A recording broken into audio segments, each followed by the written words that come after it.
Malinaw kung saan galing ang barkong pandigma ng Amerika. Naipaliwanag na rin nila kung saan ito patutungo. Pero kung bakit pumasok ang USS Guardian sa isang World Heritage Site at Marine Protected Area, nananatili pa ring isang malaking misteryo.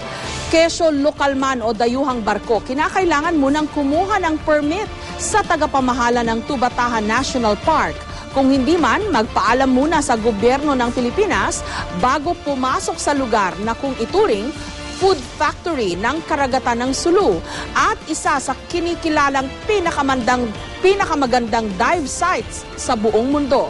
Higit sa pagbabayad ng multa, dapat magbigay ng sapat at kapanipaniwalang sagot ang gobyerno ng Amerika hinggil dito. Makailang ulit nang sinabi ng Amerika, ang Pilipinas daw ay itinuturing nilang isa sa pinakamatibay nilang kakampi at kaibigan sa bahaging ito ng mundo. Pero ang pagkakaibigan po nakabatay sa tiwala ng isa't isa at sa pagsasabi ng katotohanan.